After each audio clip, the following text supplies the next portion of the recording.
Good morning, everyone. We at Pavillio would like to welcome and thank you for joining the webinar today. As you can imagine, the webinar platform is heavily used this morning. If you're having issues staying logged in or it seems sluggish, please be patient and know that you may need to log in again. We recommend that you view today's webinar in full screen mode.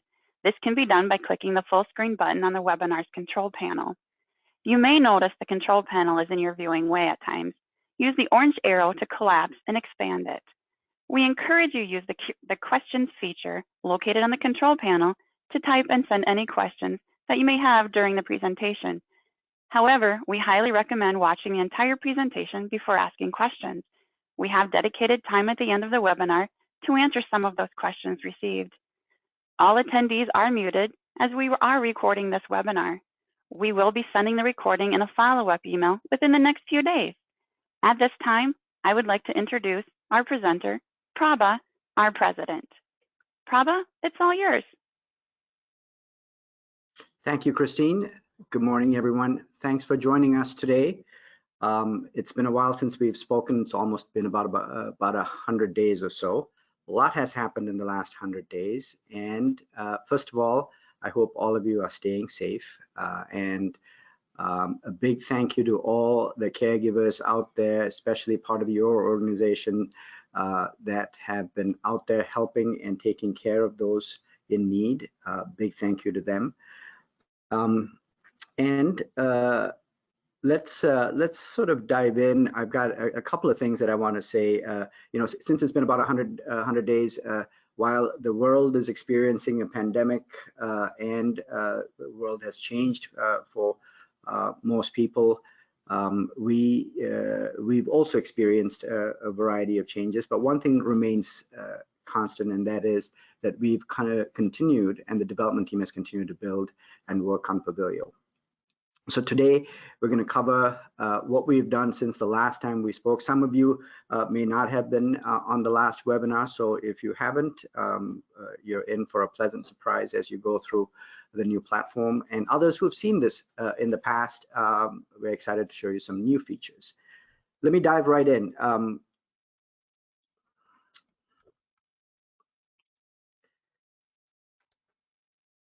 First of all, I have a couple of others who are here with me. One is Teresa, who is a customer success manager, and Christine, who is a migration specialist. They're both very much involved with Pavillio.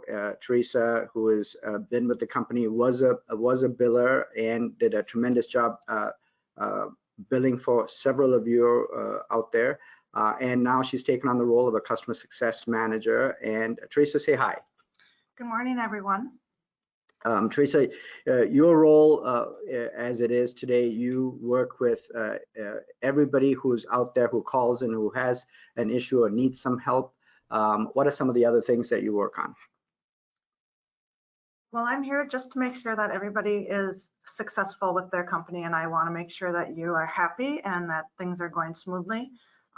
So if you have any questions or issues, feel free to email me. My email is teresa@cashesoftware.com. I just want to help make sure you have a smooth transition into the Pavillio. Okay, great. Thanks, Teresa. And Teresa not only deals with the migrations, or rather assists in setting up for the migration into Pavillio, she also assists with anything else that you might have. So Teresa is a good person to know and a good email address to have and reach out. Christine, who's also on the call today, and Christine's got a whole section at the end of the presentation here walking through the migration process, and Christine's going to be talking to you about how migrations work and what it takes for you to be prepared so that your migration can go smoothly. And she's got some tips and tricks, and she'll be the person who'll be reaching out to you when it's time for you to migrate. Okay. Let's dive in. I've got a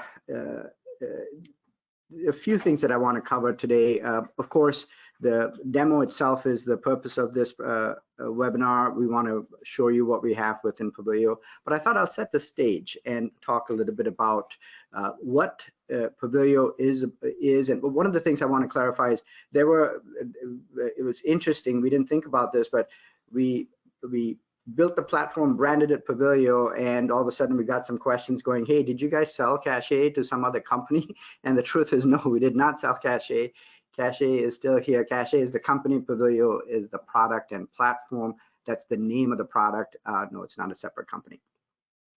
So with that behind us, one thing I want to talk about is what is Pavillio and why this is different and how we've built this as a person-centered platform. We'll get into the platform itself and talk to you about and share with you the new features.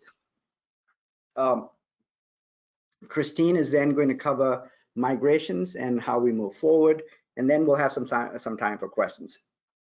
I believe we have about an hour and a half slotted today. I think we'll most likely not need the hour and a half, but if we do, we have it, and it's mostly based on questions. And questions, talking about questions, this is very much a discussion. I know we've got about 140 people attending right now. We had about 170 or so registered.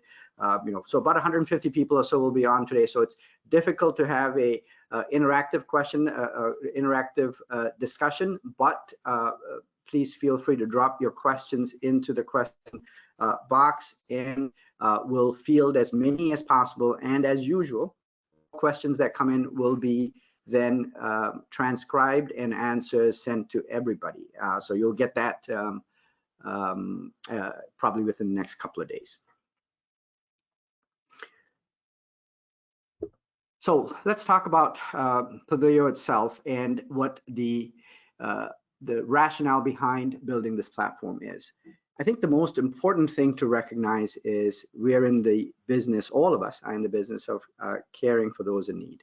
And it is important, and I think it's necessary for us to figure out ways to use technology that will simplify your business and help the person that's being served and give them the access that they need regardless of who is part of the care team. And putting that person in the center and providing them the ability to have a self-directed care delivery model, as well as provide the necessary information and make it intuitive and accessible, is part of what we built Pavillio on. This is not just about the operational aspects of let's get billing out the door. While billing is important, this is really about, can we put the person in the middle and build a platform around it versus build a platform that is just a technology component. And so this is the human component to this is a huge part of what we decided to do. And this allows for us to provide better care, allows you to provide better care and use technology so that it streamlines your business, and most importantly, have the ability to, let me see, sorry about that, the keyboard's not responding. Most importantly, give you all the tools that you need so that you can run your agency and be able to provide the care you need to provide to your clients. Having good visibility, having accountability across the organization and the care team is an important part of that. Having access to all the tools that you need is an important part. And then also streamlining everything so that you have a better level of quality that you deliver. We always talk about this. If you have the platform and you have QuickBooks, you shouldn't need any other technology. And that's the goal, and that is how we've designed it. And on top of that, we made it person-centered so that the person receiving care is at the center, and everything that we've built is with that person in mind.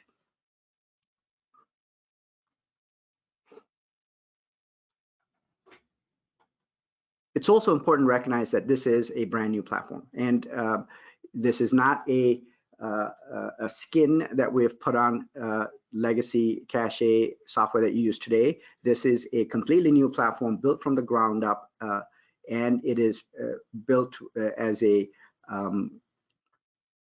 web-based application, and there is a iOS and Android component for EVV and other care delivery capabilities.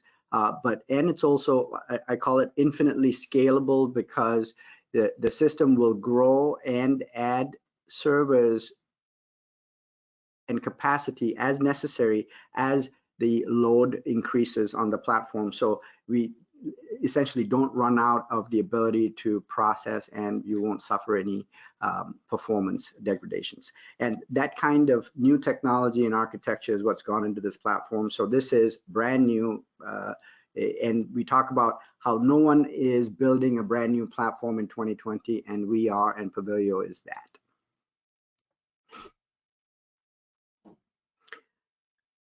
As current customers and having been with us for years that you have, and you've seen this email if you haven't, all current customers get a free upgrade to Pavillio. And part of the loyalty program, if you are a current customer, then you get to keep the current price for a period of 2 years if you're a platinum customer, if for a period of 1 year or 12 months if you're a gold or silver customer, and you will always have preferential pricing relative to the regular pricing that a new customer might come on, and that'll always be the case. And that is our way of saying thank you for having supported us through the growth and the learnings that we've gone through and allowed us to build something great. And in return, we believe that giving you a platform that is at a better price point than anyone else is something that I think it's great for us to be able to do. Also, there are a few customers that we've started migrating, and some of those customers, their pricing in Pavillio is actually less than their current pricing, and tends to happen with smaller customers. And for all of those, we will lower the pricing to the Pavillio price, and whichever is better is the price that you get. So just keep in mind that this is a way for us to give you the best value for your money, and whichever way it works out, whether it's the current price or the new price, you'll get the best price. Also, one of the things that's happening is the pandemic, as a result, is directed a number of people to receive care at home. It's just naturally that's what's happening. And this also means that there are a number of agencies that are starting up. We feel that it is important to help these agencies get set up and start up, and we are going to be introducing a free version of Pavillio for any new agency that starts up with 5 clients or less. Will get the whole platform, not a limited version, a whole platform free of charge. This is our way of saying, get started, don't worry about billing and storing of data, and start out right and put it together in an electronic platform, and grow. And as you grow, you will have the capabilities of what large agencies have, you'll have right out of the gate. We're also introducing a free EVV version, which is the platform is so versatile that we can do this, and it's pretty straightforward. We stripped out all the fancy capabilities of the platform and just brought it down to just the EVV capability. So it's a limited version that allows you to capture EVV time, record EVV time, and the employee can record time, the client can sign off on it, and you can verify and approve the time. All that capability is there, and will give you an export that can be taken off. Now, this is, just keep in mind, this is for non-Pavillio customers. Anyone who's a non-Pavillio customer and is looking for an EVV solution out there will be able to come to the Pavillio website and sign up and get a free version of EVV. This is our way of helping people get past this big issue of EVV in the marketplace, and this shouldn't be a big issue. And if you're not ready for the whole platform, it's okay. You can have a free version of EVV, and there's no limit on the number of clients you can have on the EVV version. Now, just to remind you, anyone who's on Pavillio gets EVV naturally. There is no EVV is included. It's not the separate add-on. And the way Pavillio pricing and for new customers works is you can have various service lines added, and it's a per client fee, and you can have multiple services, and there are no modules per se. Everything is included. That's how Pavillio is structured. Now, all of you who are current customers, you guys get you migrate over, and you have all the capabilities of Pavillio, and it's not limited in any manner.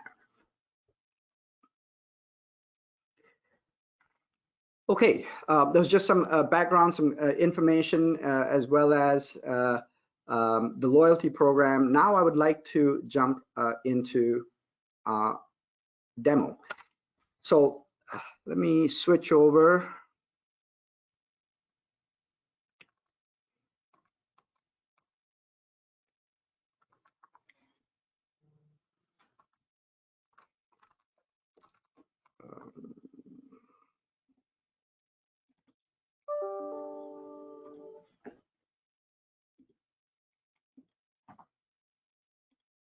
Okay.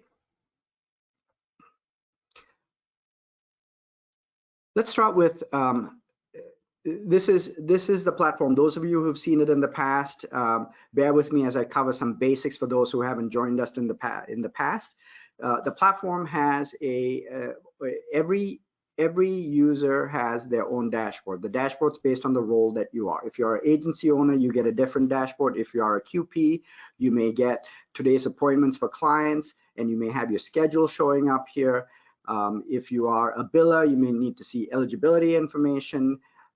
If you may need to see what was paid versus what was billed versus paid, and so on. If you are, and the platform is designed such that not only can a internal employee access the platform, even a client, a doctor, a case manager in a state, all of them can at a county, although all those user types and roles are available, and you can set it up and give access to any one of them to access data and can restrict what they can and cannot see. So the platform is very versatile. The dashboard is the first thing that you see.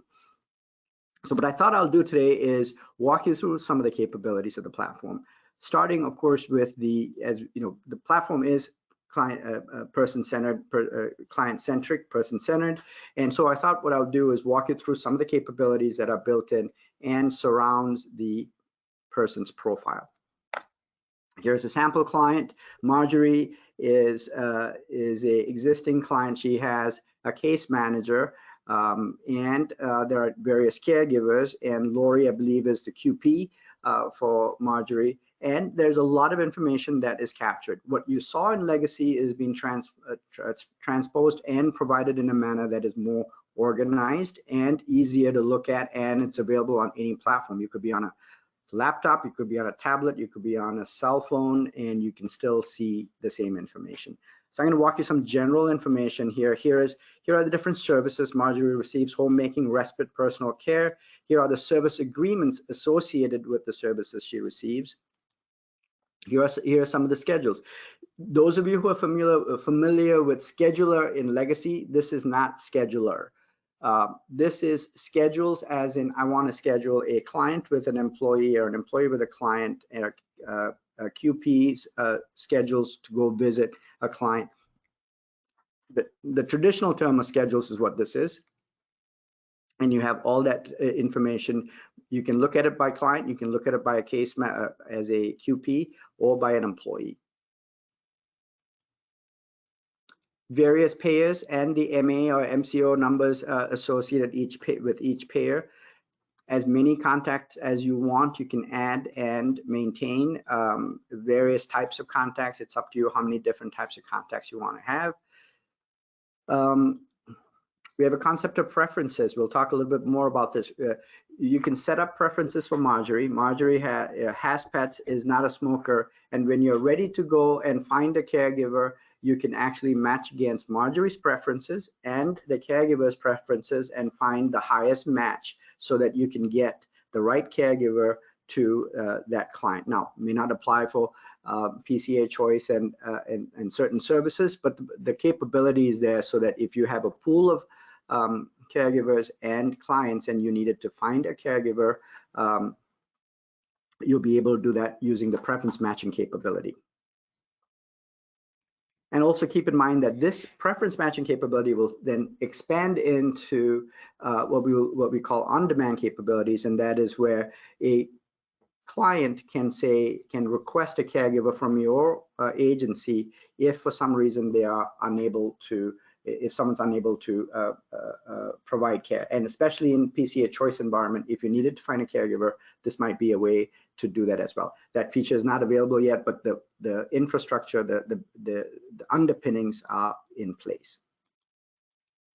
Lots of information being captured here. I'm just going to highlight some of the things that we have. Here's an example of medical information. This is all the diagnosis information comes from a national database. All the medication comes from a national database. So I can go in here and I can say I can add any medication, and this is updated on a daily basis outside of our platform. And someone, it's a service that gives us all the available medications so that you're capturing the right medication information and dosage and adding that to a client. I think I can pull this up. I can show you. This is some basic information about the medication. I can go in here and I can add medication.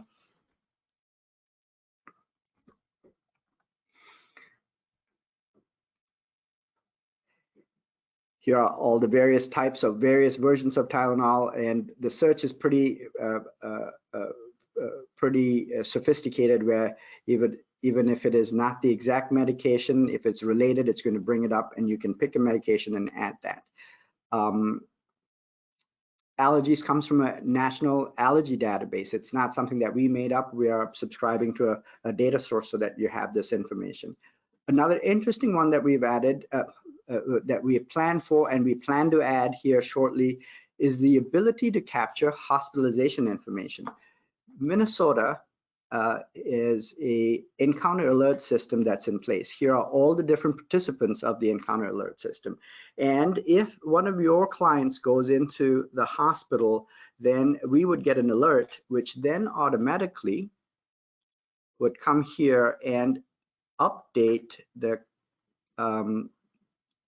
client status. The client stat, I'm going to cancel out of here. The client status is something that can be updated based on the hospitalization information, and the client would then go into, let's see, Marjorie, and I can change the client status here. This is my manual method of changing the client status, but the system will get the encounter alert data and automatically change this so that you will find out about the client being in the hospital as soon as they enter the hospital. So it's admits, discharges, and transfer information is what is captured. So we'll be able to pull that information for a large population base of Medicaid clients. So coming back to Marjorie, by the way, Marjorie, we also built in a capability, and this wasn't there in when we showed you this 100 days ago. Marjorie has an eligibility status. This eligibility was run on 7/20 at 8 a.m. I can, in real time, decide, okay, I want to check what Marjorie's eligibility is. The system, as you can see, at 7/21 at 10:23, the system went out to DHS and pulled real-time eligibility information so that you don't have to go into minutes, you can pull up eligibility, and it will also provide waiver eligibility information, which is also part of the eligibility system that the state has. This is a big improvement that we made.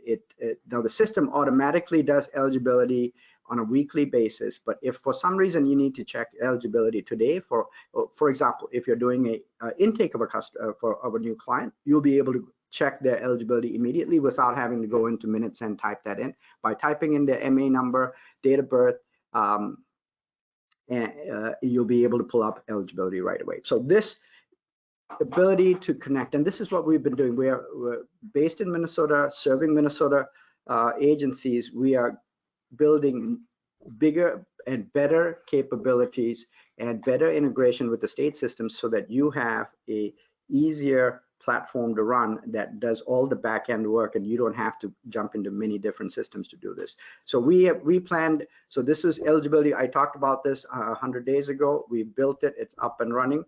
We're talking about the encounter alert system now, and we'll have that up and running in the next 100 days.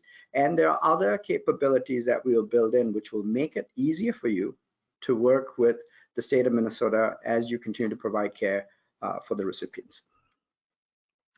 A couple of other things that I would like to highlight.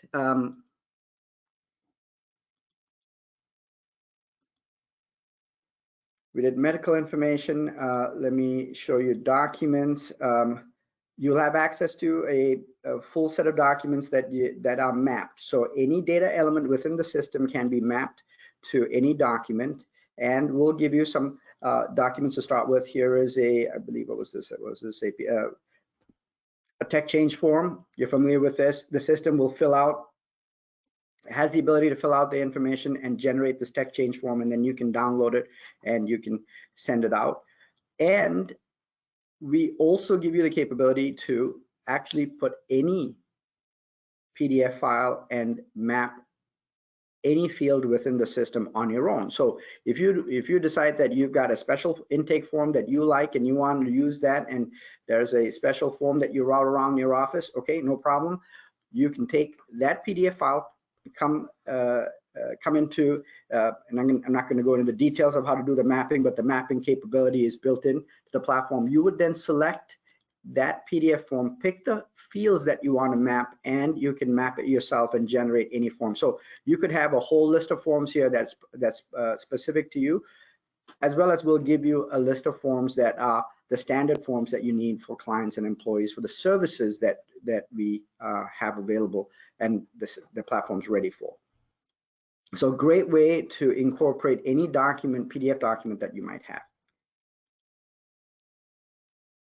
Also, the system has the capability to track every interaction that happens on the platform, whether who did it, when they did it, what they did, what was the old value, what was the new value, and how did that change, so that at any given point you can go back in history and look at what changed when and who made the change. A great way to have an audit trail. And by the way, all throughout the platform, we have the ability to upload documents. These are here's some service agreements, here's a driver's license information. All that information is uploaded and it's kept as part of Marjorie's profile. A couple of other things that I would like to highlight here.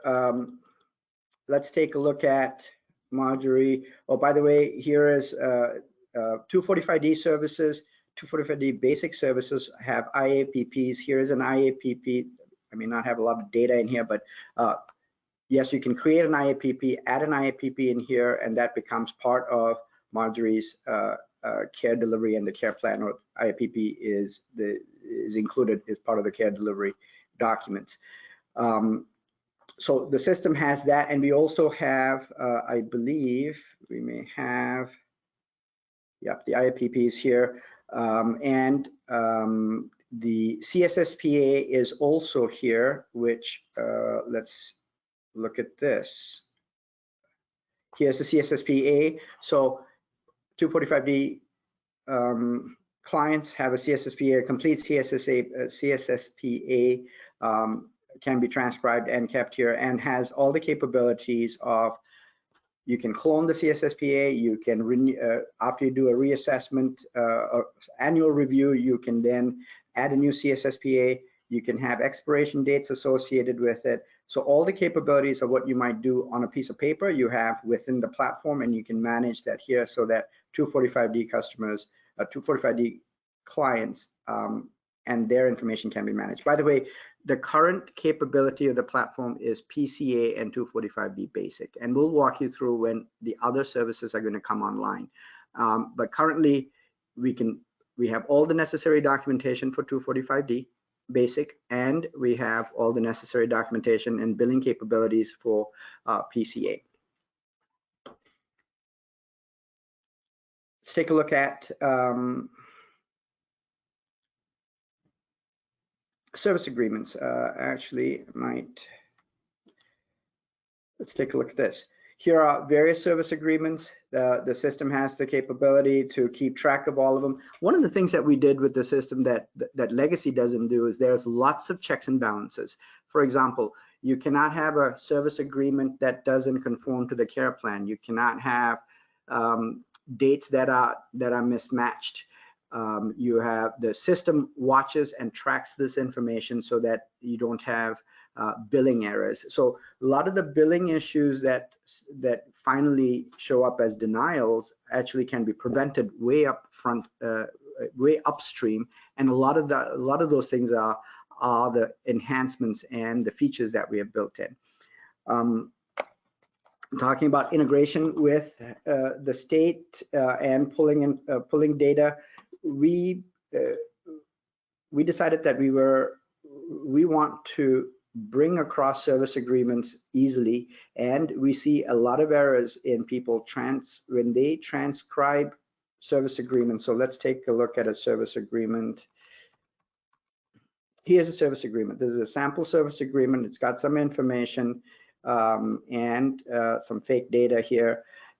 So we took this information and we said, look, if all this information is here, and we've asked the state to give us some direct access to the service agreements, and they're working on it. It'll take them a couple, 3 years before they get there. But meanwhile, we decided that we want to be able to allow you to upload service agreements. So here's a scenario.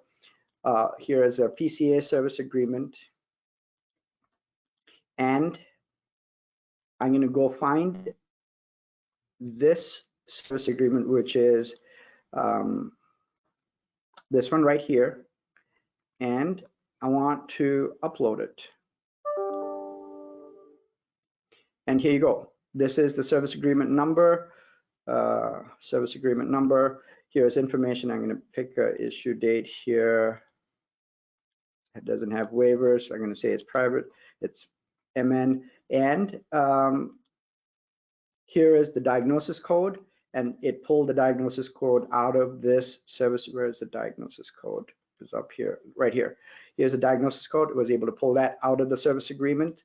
And here are the line items. There was a T1019 and a UC, and both of those are from here, T1019 and UC.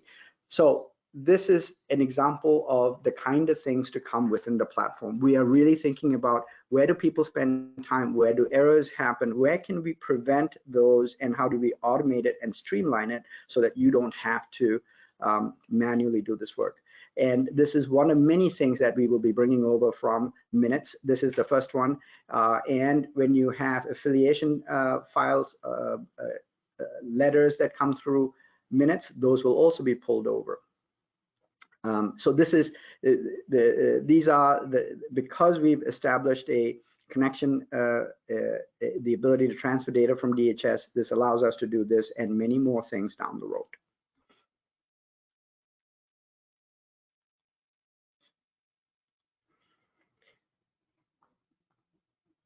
So that was service agreements. You know, as they, let me go back to Marjorie.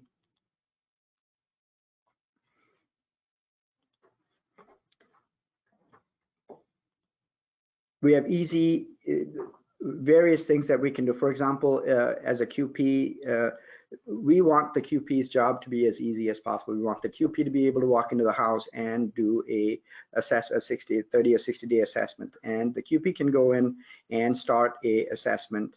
And it's as easy as going through, looking at what the care plan says and going through the assessment process, and then having the QP sign the document and the client sign the document right in front of the client, and then that constitutes doing the assessment. And you can do all of this off of a Android or a tablet, iPhone, not a phone, but a iPad or a PC. And if it has a touch screen, then you can sign on the screen, and that would capture the information and then store it.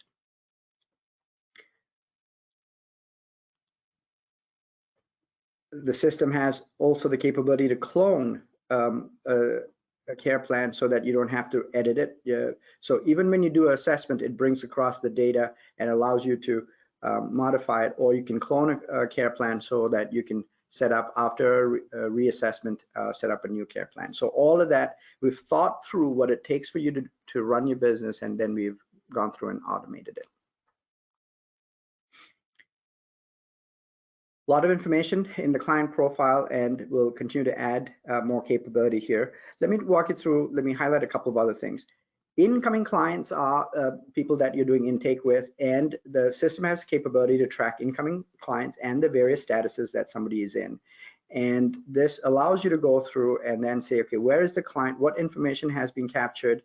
And everybody knows what's happening with each client till they are ready for service. So every client that's in the intake process, will show up here, and you know what the intake status is. Are you entering medical info? Did we say we couldn't accept them for whatever reason? And you'll be able to see that information right here, and you can just start a new client and start creating a new client right away.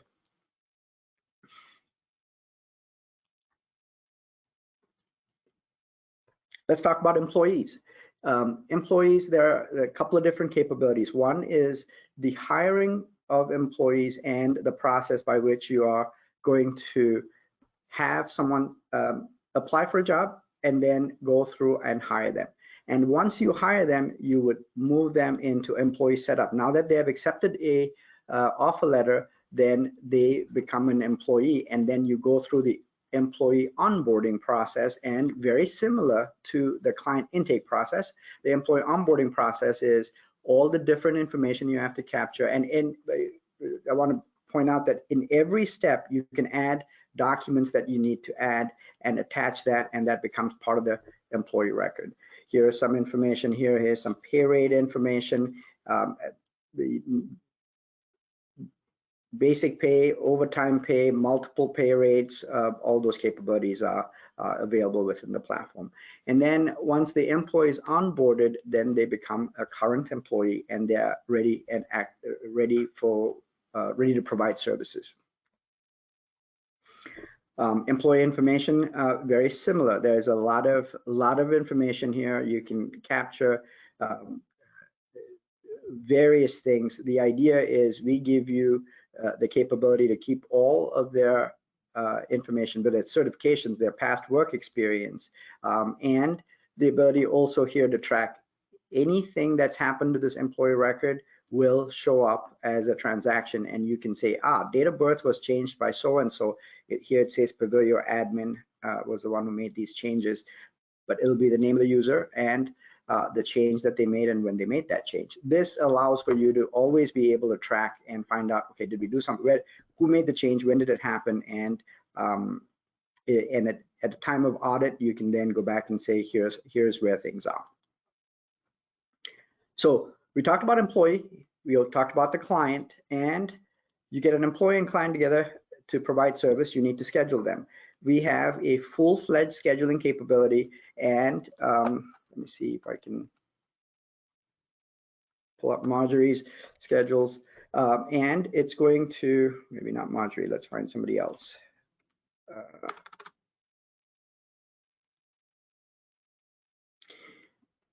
This shows open, actually I should have checked Marjorie's schedule here versus, here's Marjorie's schedule. This is what Marjorie scheduled, and you can see Ada is going to visit Marjorie on such and such date and time. This is an old event, it was on 7/3. Future schedules can be seen. And the system also shows you what are open slots. Basically what open slots is, and this is where the other example actually makes more sense. Sabra has service agreements and service scheduled for these times, but they're open slots because there's no employee assigned for Sabra. And so the system allows you to say, here's people that we have, here are open slots, and I want to be able to assign employees so that I can assign employees so that you can fill open slots.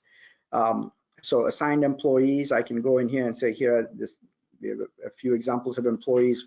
Who are the employees? What services? I can say now, tell me, Marjorie, and who is assigned. Ada is assigned. Here's when she's assigned and supposed to provide care. Here's more information about it. And the application is designed in such a way that things are very intuitive. And we learned a lot from our legacy platform, and we studied how people use systems, and then we designed it such that it is easy for you to navigate and do things. And various things can be done from multiple places within the platform. So that was schedules, and there's a variety of reports. You want to find report by client, report by employee, specify a date, everything to be able to say, okay, you have someone who manages schedules and make sure that people are being served. You have the ability to do that from the scheduling module. Again, everything you see here is part of the platform. We're not promoting the platform in modules.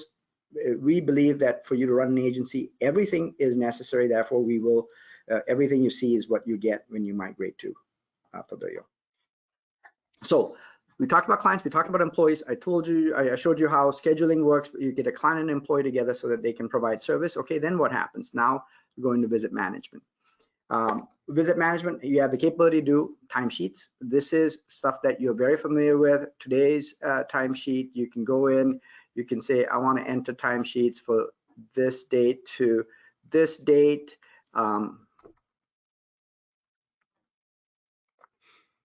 Here's Marjorie, here's Ada, and let's select a service, let's say add new, and I can go through and say, okay, here are all the times. I can go in here and edit a time if I wanted to. I can select all of this and I say finalize, and that's how you would enter a paper timesheet. Now, if I said view service agreement, you can, while you're entering it, you can see how many units are available, how many units have been consumed, and the actual units and calculated units, projected units. All of this is part of a sophisticated system behind the scenes that keeps track of units used, the budgeted units that you have and the units that have been used, and what you would anticipate using, and running out of units should be a problem of that you shouldn't face. So once you do this, here's an example. I did some, I ran a test earlier today. Let me see if I can pull it up. Okay, so here is, I did this earlier today. I added some time for Ada and Marjorie, and here's a scenario that happens. You have 30 timesheets, you go through and you enter it. Someone enters a timesheet today, they say they did it today at entered 30 timesheets. All that timesheet information over here, then you would take the 30 timesheets, scanned 30 timesheets and attach it as a PDF. And that way, time entered for that day and the records that were entered will have a physical timesheet that's available. So 2 years down the road, if DHS wants to do an audit, the necessary timesheets are attached right here and you don't have to go digging for them. They're already here. Great way to organize it. So that's paper timesheets. The reason we have paper timesheets is because not everybody is ready for EVV, and EVV is, and this is, Minnesota is not going to implement EVV by January 2021. They haven't given a date.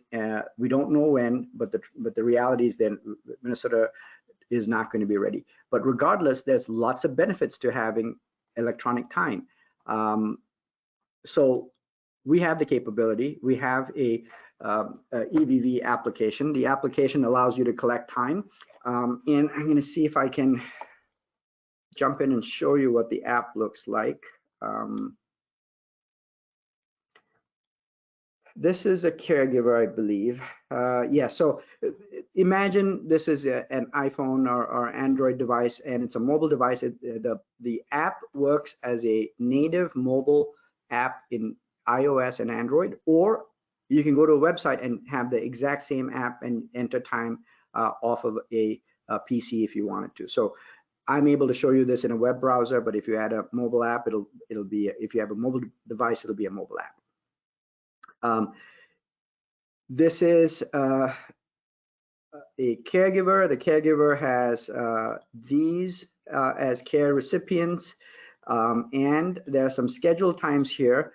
I'm going to try to see if I can clock into one of those and see if that works. Let's try that. I'm not sure if I set it up. Yeah, there are some service agreements that are not available, therefore it's not going to allow me to clock in. By the way, having an app that is configured to work with the platform means that it's going to track and prevent clock-ins if the service is not valid or you don't have enough units. Then somebody has to override that so that you can provide care. I'm going to see if I have another example here. Maybe this one would work. Let me see. Ah, it did clock in. Okay, very good. So here I started service. I was the services, the caregiver started the clock, is able to clock in and then goes through the day, provides service, spends some time, and then finally comes in, clocks out. You want to end the session? Yes. Okay, and this is the session has been ended. You have the ability to go in and say, here are the timesheets that are available. You can go through and sign and submit these timesheets. Let me select.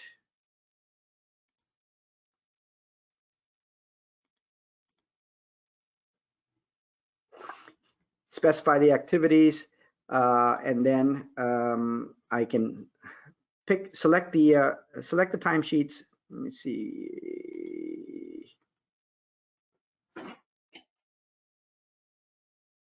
I got to select some activities here. I have not selected activities. I'm not quite sure why I can't, but you'll be able to select activities, select the submit timesheet. Sign and submit would allow you to then turn around and submit the timesheets into, hold on, maybe I need to go through and edit this. There you go. Select activities and enter any notes.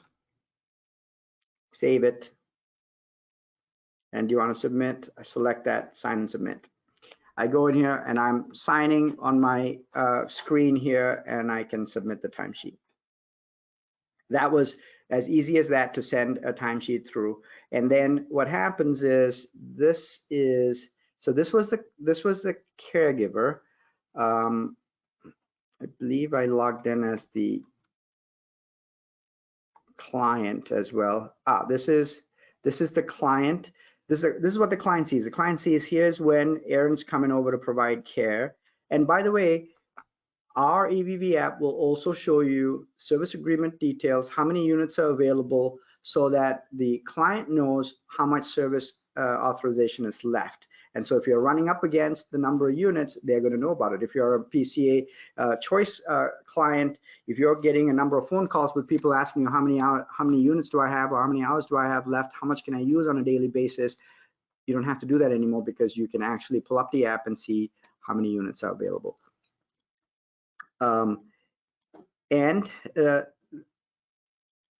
There's an internal messaging system asking for approval, sending notifications back and forth. All of that's HIPAA compliant, goes back between client and employee and the agency. So we go through and you capture time in such a manner. Let me look at this unapproved timesheet. I can go through and say, oh, yeah, this is Aaron's time. I'm going to approve this time. I'm the client. I'm going to sign it, and I'm going to say approve.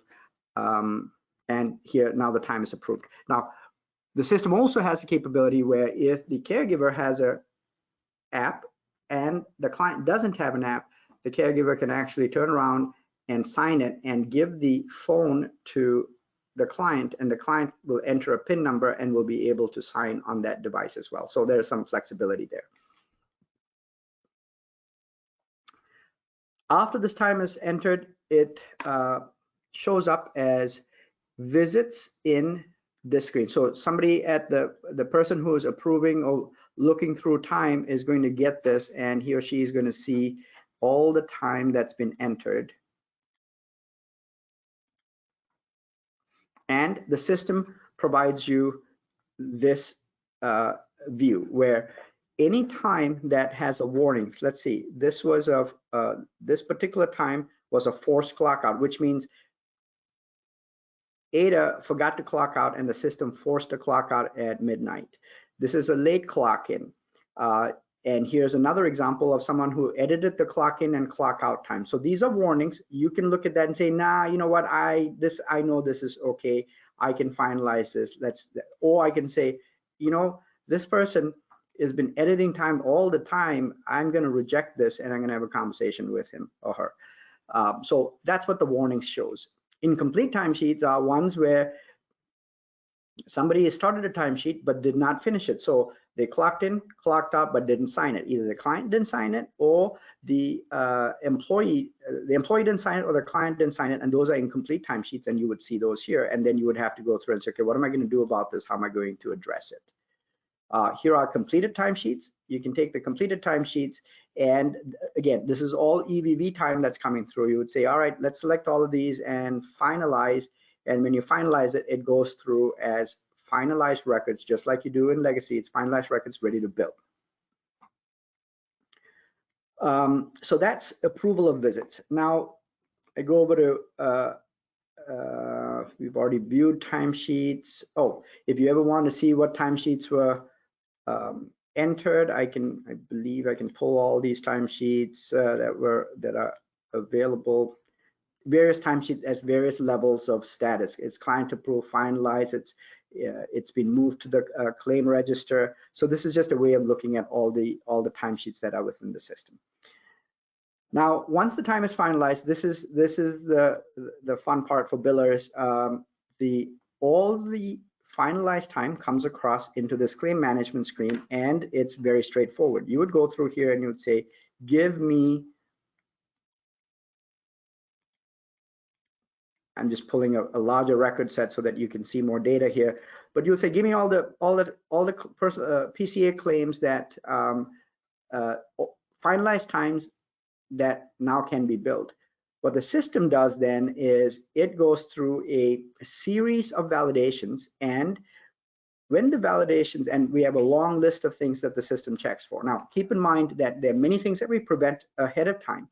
And even after that, if there are errors that make it through and show up, the system again does another check and catches these errors and tells you what those errors are, and it says validation failed and I can't push this out for billing, and it sits here, and you can then come in here and say, oh, this is Sabra and it's the eligibility issue. Let me go see what I can do. Let me take a look at Sabra's record, go do what I need to do. I come back and I can validate, on just a second here, I can come back here and I can revalidate the claim, and that would then fix the problem so that it can move over to validation successful.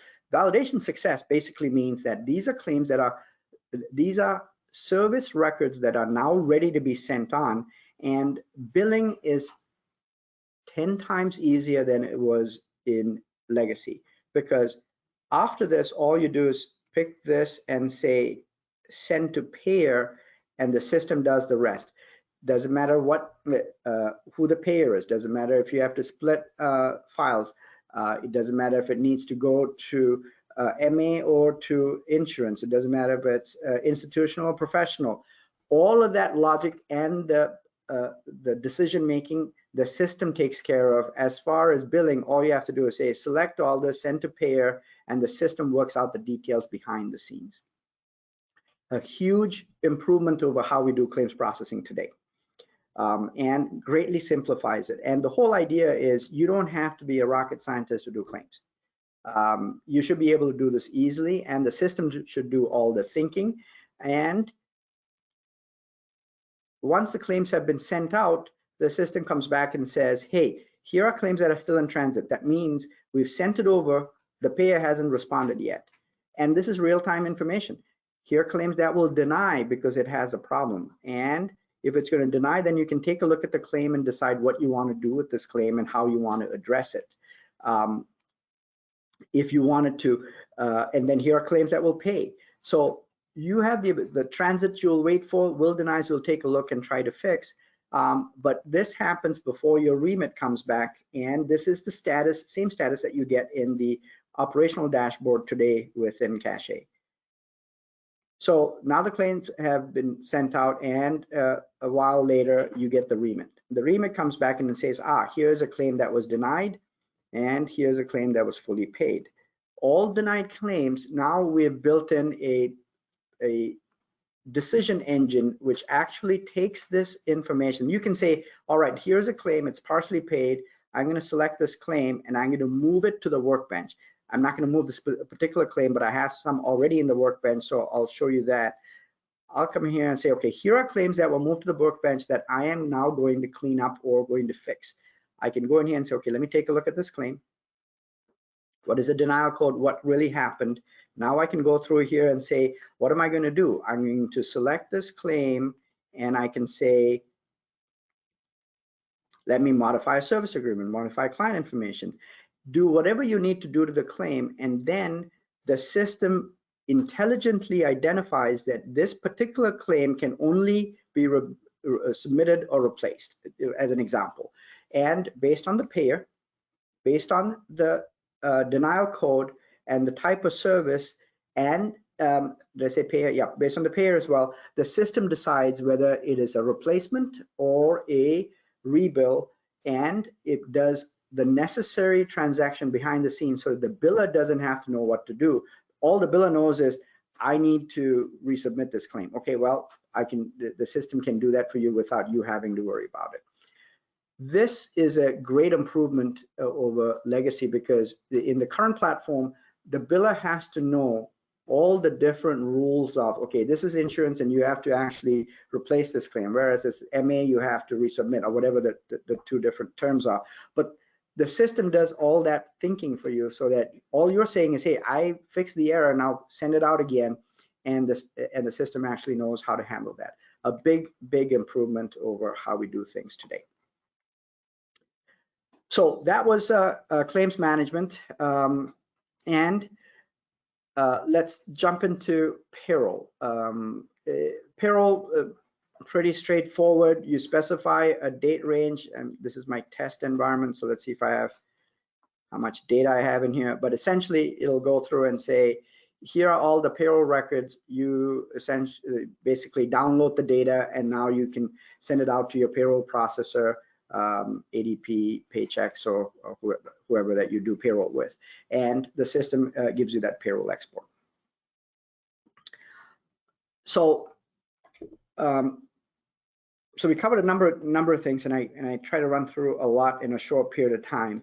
But the key takeaway here is this is the end-to-end operations of an organization. And we've simplified it such that you can have client information stored correctly, employee information stored correctly. You can schedule a client and an employee. Then when a visit takes place, you take that visit information and then you go through and finalize it so that you can then bill it. And once you bill it, you're able to then go through and pay employees, as well as manage claims and fix denials. So that's sort of the end-to-end, rapid fire method I've walked you through. But I want to show you a couple of other things within the platform I think you would find interesting. The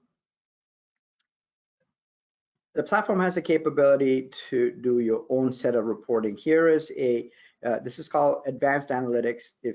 Advanced analytics is where you can create reports and queries and dashboards and outputs that, to your heart's content, go build whatever you want, and so that you can create stuff that the platform doesn't. The platform is going to be a tightly controlled environment that allows and it maintains a level of integrity. So we're not going to make changes across the platform unless it makes sense for everyone. But you may have a number of different reports and ways you want to look at data that we may not have thought of, or it may be very unique to your organization, and you would use advanced analytics to then create those outputs.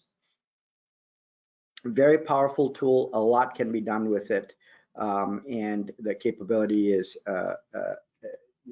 there are things within there that you can do analysis. You want to do a census analysis, you want to do claims analysis, up to you.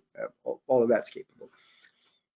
Second is I want to show you the level of the amount of trouble that we went through to make sure that, first of all, the platform's easy to use. And even if it's easy to use and you decide, wow, I'm not quite sure how to do something. Say, for example, I want to add a care plan. I come to this help screen, I say add a care plan, and the system literally holds your hand, walks you through, not to show you an example, actually walks you through and helps you, says, okay, pick who do you want to do this for? Pick the record that you want, okay? Ensure that you're working with the correct, yes, I got it. Ensure that you're on the care tab, got it, right?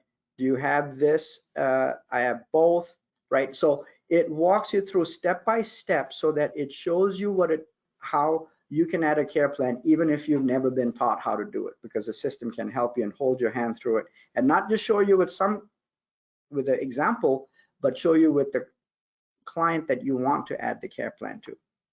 So a huge advantage in a great help system so that you can self-serve. Moreover, the system has internal messaging capability. You can send messages to anyone within. You can send messages to anyone within the system, anyone within your agency, or your clients, or your employees. And the system has a notification capability for certain things that might be important for you to be aware of as a user. And a plethora of other tools and functionality, things. One of the things that that allows you to actually go through and say, you want to change the language, you can change the language. You want to rename a particular label in the, if you don't like to call it scheduler and you want to call it something else, you can go in and say, all right, I want to change scheduler. This is the original term, I want to change it to some other term. Call it scheduling module, and you can change that to scheduling module. So every label in the application can be renamed to suit your agency's vernacular and language that you use, so that you're not trying to conform to what we thought a caregiver should be called a caregiver. You might call them staff, you might call them employees, whatever it may be. The system has the capability to modify that. And finally, roles and permissions. There is an incredible amount of detail and control within the platform. Many of you have asked me, well, how can I restrict such and such within the platform? I want my biller to see this, but I don't want I want the QP to only see this, or whatever. Here is a set of roles. You can add more roles. Here's a family. If it's a family member who wants to look at the data, you can. If it is a county case manager who wants to look at the same data, you can give them a user ID and password and can use it. If for say you're in Hennepin County and there are 20 Pavillio customers in Hennepin County, and there is one case manager, her name is Sally. Sally can have one ID come into the Pavillio platform and select the agency for which she has access to and the clients that she is the case manager for, and look at information about how care is being delivered, if it's something that you want to provide to the case manager. That's the level of detail that we've gone into to make sure that we can tie the care delivery and the information such that various parties within the care team can actually look at the same information.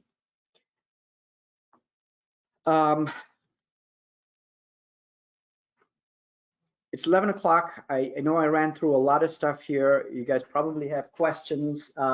Maybe, let's see, let's maybe jump in and take a moment to answer a few questions. What do you guys think? Should we do that? Teresa, Nate? With the time, maybe we go through everything and come back. Come back and answer questions. All right, we can do that too. All right, let's go through everything else and then come back and answer questions, okay? So we did the platform. We showed what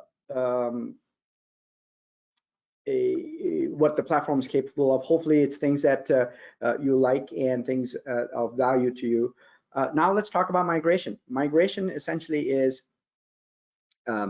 it's a big task for two reasons. One, migration requires that we have clean data, and we're going to talk about that. Two is that we have a number of customers and we need to migrate all of them, and it takes a lot of work to get everybody on. So the timeline for migration is based on the service capabilities the platform has. Currently, PCA and 245D capabilities are available within the platform, and you can, any agency that's PCA and 245D basic can migrate. We are building in mental and behavioral health capabilities. The platform legacy didn't have mental and behavioral health. We could build anything, but we didn't have all the documentation capabilities. But now we'll have mental and behavioral health capabilities within the platform. 245D intensive is coming in November. Day program, skilled nursing, adult daycare, all of that is planned for Q1. So this is sort of the progression, and once we have the capability built into the platform, then we will contact you to do migrations. Christine, who is leading up the migration effort, has done a tremendous job of making migrations as easy as possible, and she'll handhold you through the migration process and get you up and running. And Christine, can you talk about migrations and how you go about doing that? Certainly. Hi, everyone. What you can do right now to help us prepare for your migration is spend some time cleaning up your data in Legacy Cashe. Establish a team of migration champions who can dedicate time to ensuring that your agency's data is ready. We're currently in the process of installing the Pavillio migration report on every Legacy Cashe client GUI. This report is a tool that indicates data not in a ready state, such as missing street address, gender, date of birth, email addresses. Yes, email addresses are required, as this is a part of our two-factor authenticity Yes. and is required for both care recipients and caregivers. These items and more will appear as red flags and must be resolved before your data can be considered ready for importing into Pavillio. Items such as missing service rates will appear as yellow. These items are missing, and it's recommended that you correct them. Again, remember, your goal is to have complete, accurate data for starting your journey in Pavillio. If nothing appears red or yellow, your data is considered ready for migration, and you will be placed on the priority migration list. Probably, can you go to the next slide, please? To run the Pavillio migration report, log into your Cashe Legacy client, select Reports, and then select Client Reports. The report will display if any red or yellow issues are identified. Your team can easily work through them by identifying which record is returning data with issues in the bottom portion of the report. You might have one page with many issues, or you might have several pages with issues. Run the report and work through it until there's no issues are flagged. All yours, Prava. Great. A couple of thoughts here. Clients who have their data cleaned up will be migrated sooner. So if you have once the utility is available, it should be available by end of this week, I believe, in every one of your GUIs if it's not already there. But go through that and fix your data. And when we run a report to see whose data is clean, and if it's clean, then you jump up in the queue for migrations. If you have clean data, we're going to pick you up a lot quicker. If you have issues to work through, then we'll help you with it, but it'll take you, because we have to fix the data, the ones who are clean and are green would be prioritized and will go through a lot quicker. So anything that you can do to help us clean up the data is much appreciated. One quick question. Yes. Oliver was asking what do we do if the clients or the caregivers do not have email addresses? Okay, so for all, if they don't intend to use EVV, then email addresses are not required. If you intend to use EVV, or if they intend to have access to the system, then there has to be some way to identify them and to be able to communicate for them to log in and to communicate. And so this has been an age-old issue. Even in the stakeholder discussions for EVV, people have asked about, okay, well, what do you do if you don't have email addresses? How are you going to use systems? The difficult answer is, well, we got to find different ways to allow people that don't have email addresses to access systems. The easy answer is, well, we need people to have email addresses so that they can access the system. It is difficult for us to actually design a system that doesn't require someone to have an electronic footprint to actually have access to an electronic system. So we've tried much as possible to minimize the requirements, and we've made the platform available on various devices and as easy as possible to use, but there has to be some base level capability, and that is, you got to have an email address. Okay. We have a couple of other questions here. Katie has a question. Are you going to have a pharmacy interface? Yes, we are. It's on the docket. It's part of 245D intensive, and we're also going to build an interface into health information exchanges and encounter alert systems. All of this is part of building out the capability. The pharmacy interface is one that is definitely high on our priority list, and it'll come as part of the intensive services. Other questions? Anything else that? When will Pavillio be available for home healthcare, nursing, private duty nursing? Q1 and no later than Q2 of next year. So the way that we've gone about establishing service lines is we have to start with PCA services. That's the unlicensed service, and basic license is 245D. Intensive advanced license is comprehensive licenses, as well as which includes intensive services, skilled, and PDN. And those are we needed some of the fundamentals, such as pharmacy interface, the ability to capture data, clinical data, and the ability to do an OASIS. So some of these things are more complex, and they take they take more time, and we wanted to get some of these other foundational pieces in place so that when we are ready to do skilled, it's actually just a small leap versus a big leap to get there. We had to get these other things done anyway. So so that's why we've gone through, and here's the list. So the skilled is Q1, Q2 timeframe is what we have that out at. Okay. Can I use the timesheet but not EVV? Very good question. There is a feature coming out in Sprint 39. We talk in sprints. Sprints are development cycles, and each development cycle is 3 weeks long.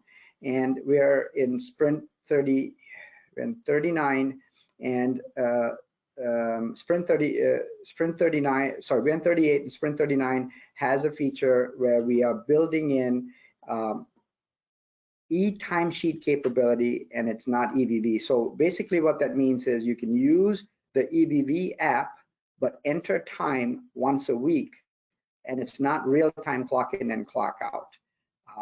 But the approval process is still the same. The employee has to submit the timesheet, and the client has to approve it, and then everything else flows like I described earlier. When EVV becomes law and you have to use it, then it'll be, you know, clock in and clock out. But prior to that, it'll behave as a timesheet. It's not available in today's app yet. It's a feature that we are adding, like I said, in the next sprint. But it is to facilitate people to move from paper-based timesheets into an electronic time entry. And think of it this way: you can do it on a mobile device in the EVV app, or as an employee, you can, you know, log in. All your employees will have Pavillio logins. And also, I want to highlight this factor. If there are 2 Pavillio customers and you have one employee who works for both Pavillio customers, they will be able to log in with the same email address and then pick the agency that they're going to enter time for or look up information for. Some of that capability is already built into the platform. So if you have a caregiver who works for more than one agency, they will be able to have one email address and log into Pavillio and enter time. How secure is the data? How secure is the data? Thank you for that question. It is all the data is kept in AWS, Amazon's AWS cloud. They are the largest cloud provider in the world. And within Amazon, they have a very specific security model built. It's a purpose-built security environment for HIPAA compliant systems. And so we paid more money to have access to and to secure data in AWS under this HIPAA compliant section of AWS. And the way I look at it is, hey, here is little old Cashe software, and we can try to protect our data with one security person, or Amazon has 500 security people who have designed and built out security capabilities that are very strong, very capable, and they have thought through and built it. And we have to sign some very strict agreements with them to be able to use that and follow certain procedures. And all of that was part of the architecture of the system, which, for example, two-factor authentication. Very similar if you go to if you go to a bank and you say, I want to access bank data, they send you a text message that you have to use the password in the text message to log in. These are capabilities we don't have in legacy, but it's all built into Pavillio. So security and HIPAA compliance is something that we take very, very seriously. In fact, Cashe went through a HIPAA and SOC 2 audit last year, and we passed the audit and got approved, and that was all because we were preparing ourselves for Pavillio. And so we take that very seriously, and the data is very secure. Next question. Is there a place in the client profile for us to find the full care team? Who else is on the disciplinary team? Yes, there is. The way that would work is under Marjorie, everybody who is part of the care team will show up right here under caregiver. Case manager care. So this is the profile header, and in the header you're going to see who are all the caregivers, and you can go through and look at each person. So this is the QP. These are the caregivers. If you have family members, would show up here. Case manager would show up here. This is where you would see that. And under contact, all the contact information on external people that do not have access to the system but are also in some way associated with the client can be added and stored here. Okay. We're having a lot of questions around tracking time, and how that works. And I think it'll make sense for us to send out an email afterwards to respond to each one of those kind of granular questions. Okay. In general, what's the theme of the question? Tracking time with multiple people, multiple email addresses. If we've got a person that's working for 2 different organizations, I think just kind of details that we'll walk through. Okay, so in general, we designed the application with the understanding that we see Pavillio being used within a community, and within the community, you may have case managers that provide, a county case manager will provide services and work with multiple agencies. You may have caregivers that work with multiple agencies. And we've thought through the security models that are necessary to facilitate that, and we built the platform in such a way that if you are, for example, a caregiver working for multiple agencies, you will be able to come in. In fact, my login probably,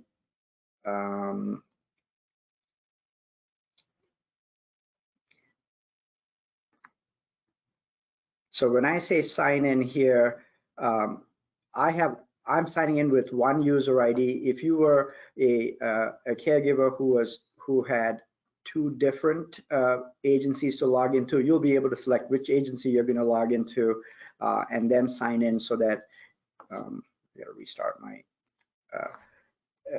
It would allow you to log into the agency that you need to sign into, so that you can then clock time against that agency. So we've thought through a lot of these issues and tackled them with the intent that more than one type of user is going to be accessing the application.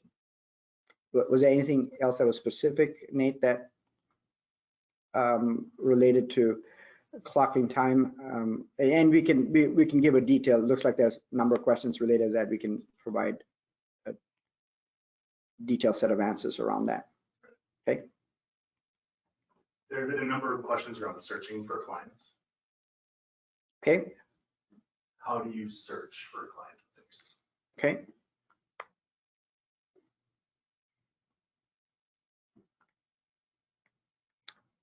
Here's client, here's current clients.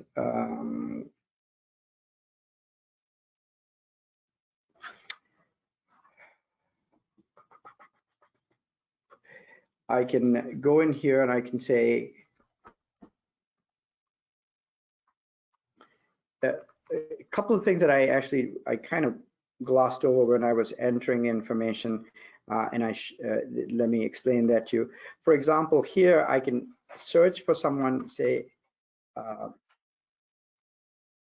it is look ahead searching, which basically means that it goes through your database, picks the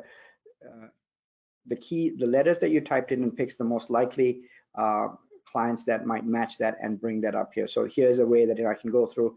I start typing Marjorie and I'm able to pull that up and I can find Marjorie's information. I hit search, it'll find Marjorie. One thing that I should show you is if I'm in, say, open slots, and here's a great example. Right here, you want to actually search for a client. There is a wildcard search capability, and what I would do is say, I don't know the name of the client. I can either type in the first few letters, or if I type in 3 spaces, that's three spaces, it brings up the list of clients, that list of items that field requires. It's another one of those easy things that we built in. Then you can then go through it and say, oh yeah, that was, yeah, Salome, yeah, I didn't know that. Here's, I want to pick that person.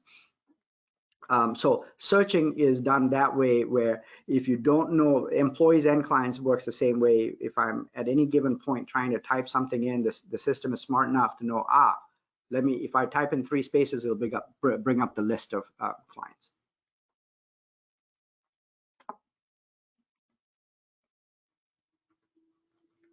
Other questions?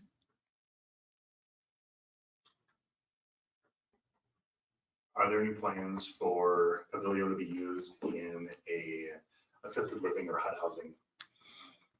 Yes, there is. So we have to get 245D intensive built out. And once we have 245D intensive built out, group homes, let me take that back. The system has a capability for assisted living, and we're not going after the assisted living market. That's not a market that there are others who have platforms specifically for that.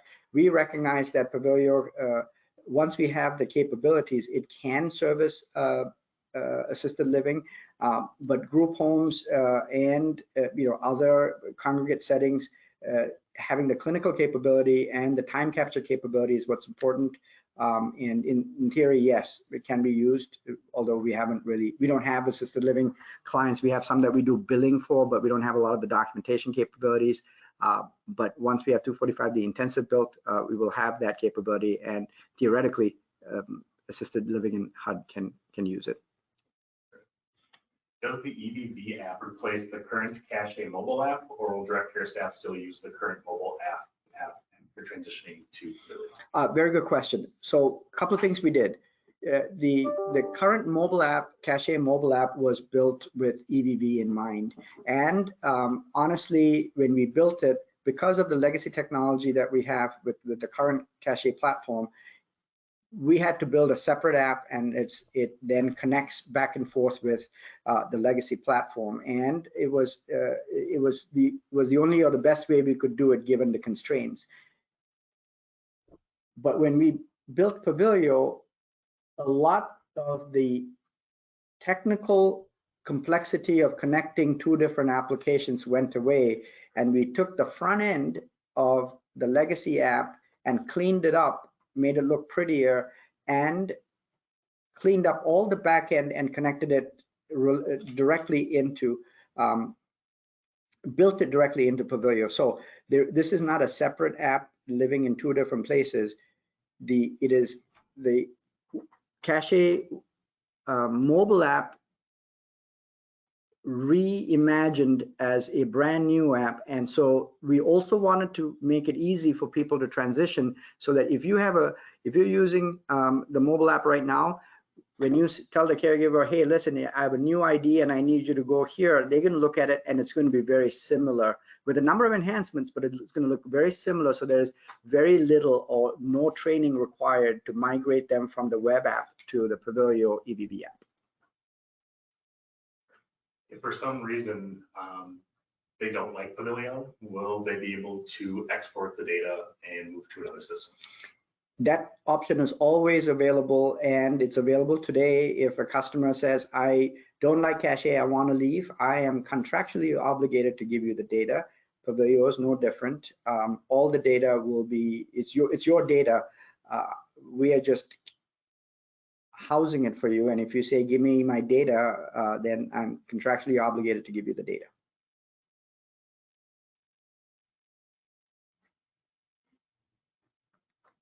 Lots of good questions.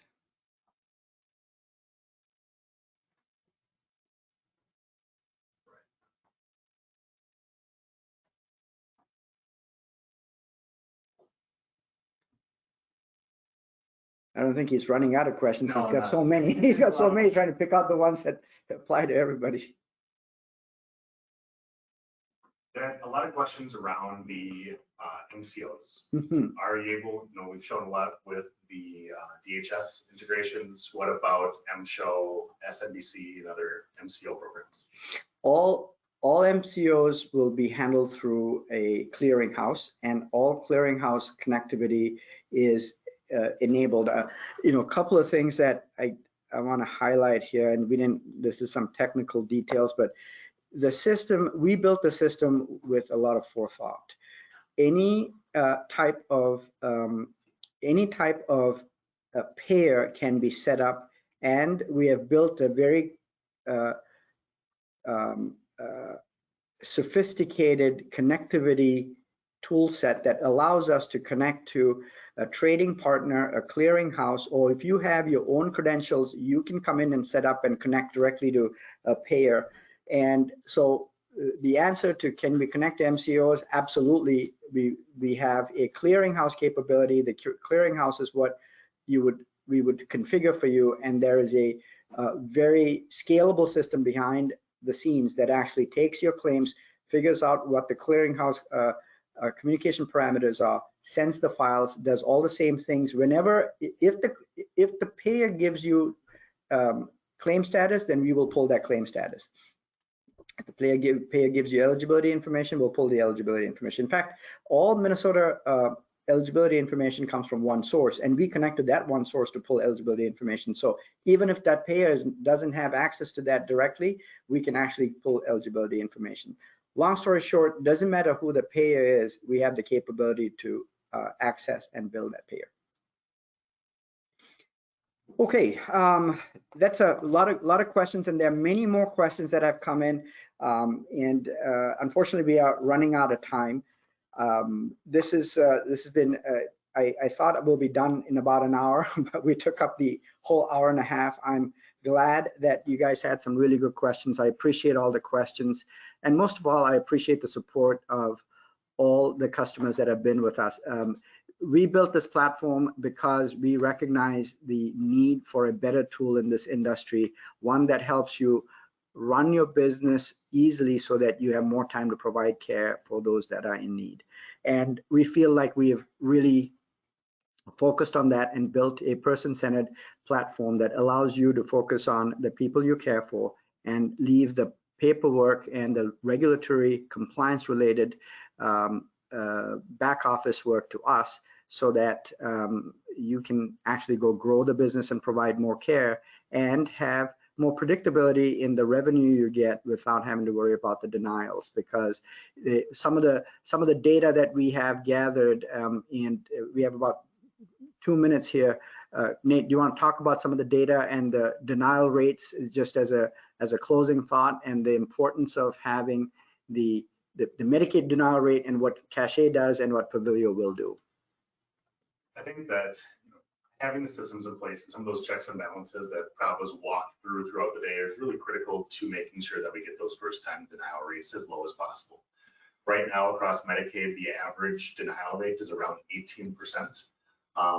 What we see and what we're predicting with Pavillio and having client billing services and other things that are being part of Cashe's client base is really to be able to drive that well below the targeted rate, which is 5%. So with a percentage of 18% first-time denials that the industry is experiencing, our goal is to make sure everybody is below 5%. And right now, we're happy to say that the average for Cashe users is well below that 5%, and something that we're going to strive for to even hit a 98% rate Correct. for Pavillio. Yeah, so right now the rate is within Cashe is 3.2%, and in Pavillio we want to get it under 2%. So from 18% down to 1.8% is our goal, and we're very much on target to do that. So ultimately, this is about helping you run your agency so that you can maximize the dollars that flow through. And we believe that having a system that does all the hard work so that you don't have to do that is important, and we've built in, and the lessons learned from Legacy have been built into Pavillio. Once again, everyone, thank you for your time. Appreciate you sticking through a hour-and-a-half presentation here. Please send us your questions. We will then email out the presentation data as well as the video and responses to your question. Thank you, and have a great day and a good week.